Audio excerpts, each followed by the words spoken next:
देखो, हर साल 1 जनवरी आता है। हम खुशी से झूम उठते हैं, नया साल का नाच गाना करते हैं, बहुत जोश उमंग के साथ उत्साह के साथ नया साल मनाते हैं। और सबसे प्रथम काम करते हैं, लोगों को नए साल की बधाई देते हैं, मैसेज करते हैं, मैसेज पढ़ते हैं। और बस इतना भर ही हम मान लेते हैं कि अब नया साल मना लिए। देखो, नया साल जो है एक नंबर है, हर साल आता है जाता है, नंबर बदलता जाता है। बहुत साल से ये चलता आ रहा है क्रम, और आज आ गया 2024। अब देखो, जो बात बता रहे हैं वो ध्यान से सुनो। नया साल का मतलब क्या है? सिर्फ नंबर बदलना नहीं। अगर सिर्फ आप नंबर बदलने को ही नया साल समझोगे ना, तब आपको नया साल की कभी भी नई फीलिंग नहीं आएगी।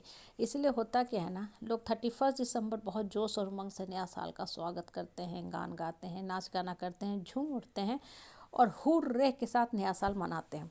और फिर वही 2 जनवरी से वही घिसी पिटी पुरानी जीवन उनकी शुरू हो जाती है। कुछ समय तक नया साल का कुछ सप्ताह रहता है जोश उमंग कि नया साल आ गया, हमको नया करना है।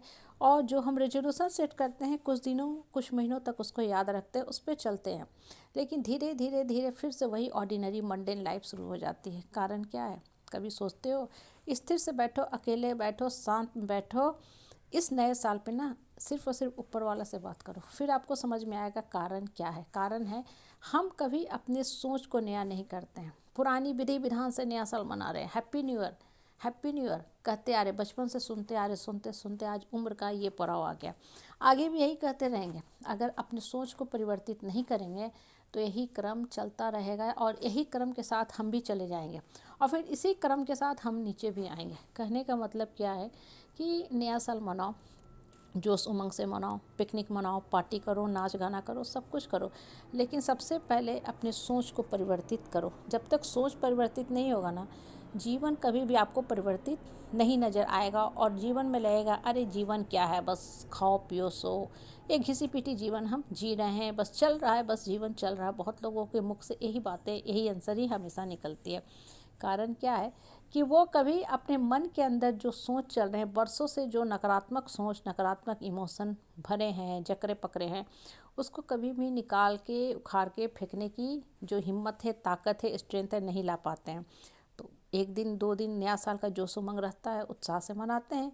लेकिन चूंकि अभी तक वही पुरानी बातें दिमाग में, माइंड में, मन में, आत्मा में जकरे पकड़े हुए हैं, तो हमें फिर वही साल जो होता है, जो नया था, वो पुराना लगने लगता है। क्योंकि हम तो वही हैं, हमारी सोच तो वही है, हमने ना अपने मन को बदला, ना सोच को बदला। तो फिर नया साल कैसा नया साल? हाँ, चूँकि सब मना रहे हैं, एक औपचारिकता है, मैसेज करना है, पढ़ना है, हाँ, 2 4 फोटो लगाना है सोशल मीडिया पे, फेसबुक पे, व्हाट्सएप पे, जो सब करते हैं, हम भी उसी भीड़ में शामिल हो जाते हैं। इसलिए उसी भीड़ वाला जीवन ही आप जीते रहते हो। आप देखो, मनुष्य जो होता है ना, चेतनशील प्राणी होता है। भगवान ने ना धरती पे इंसान को ही सबसे अधिक चेतना दी है, सोचने की शक्ति दी है, जीवन में सही या गलत परखने की शक्ति दी है। इसलिए हम अपने जीवन को जैसा चाहते हैं बदलते हैं। हाँ, हमें ठंडा लगता है तो हम उस ढंग से अपने जीवन को परिवर्तित करते हैं, ज़्यादा कपड़े पहनते हैं। गर्मी लगता है तो उस ढंग से अपने आवश्यकता की चीज़ों को हम डेवलप करते हैं। लेकिन पशु में ऐसी फीलिंग होती है नहीं। वो ठंडा भी लग रहा है, गर्मी भी लग रहा है, वो कुछ नहीं कर सकता है, क्योंकि उसके पास दिमाग में वो मैकेनिज्म ही नहीं है, वो डेवलप ही नहीं कर सकता। वो दूसरे पे डिपेंडेंट रखता है। किसी को दया आई तो पशु को कुछ कंबल दे दिया, कुछ खाना पानी दे दिया। लेकिन इंसान चेतनशील प्राणी है, इसलिए आपको अपने लाइफ की जिम्मेवारी खुद लेनी है। नया साल कहने से नया साल नहीं होगा जब तक कि आपका सोच परिवर्तित नहीं होगा। जिस दिन से आपने सोच परिवर्तित कर लिया ना, वही दिन आपके लिए नया हो जाएगा, और वही साल आपके लिए नया हो जाएगा। बहुत लोग कहते हैं ना कि ये साल मेरे लिए टर्निंग पॉइंट हो गया, ये दिन मेरे लिए टर्निंग पॉइंट हो गया। क्यों टर्निंग पॉइंट हो गया? क्योंकि उस दिन से मैंने अपने सोच को बदल लिया, और उस दिन से मेरा जीवन ऐसा बदला, ऐसा बदला कि सब कुछ यही है, लेकिन अब सिर्फ हम परिवर्तित हो गए हैं, तो हमें सब कुछ नया नया लग रहा है। ये चीज़ अगर गौर से देखोगे ना, अकेले बैठोगे, अपने आप से बातें करोगे ना, तब आपको लगेगा कि हाँ, वास्तव में कितना सुंदर जीवन है। एक्चुअल में जीवन एज इट इज चलता रहता है, उसको सुंदर बनाने की जिम्मेवारी हमारे ऊपर है। लेकिन हम क्या करते हैं, अपनी जिम्मेवारी खुद नहीं उठाते हैं। हम सोचते हैं अरे दूसरा आएगा हमको खुश कर देगा तो हम खुश हो जाएंगे। और खुशी भी किस चीज़ में? क्षणिक चीज़ों में। कोई साड़ी गहना हीरे जवाहरात दे दिया, 2 अच्छी बातें कह दिया, घुमा फिरा दिया, हाँ, 2 4 अच्छी मीठी बातें कर दिया, हम खुश हो जाते हैं। वो क्षणिक है, क्षणिक है। जीवन की सही सुंदरता, नया साल तभी आपको सुंदर लगेगा जब मन का सोच सुंदर होंगे। इसलिए उस पर काम करो।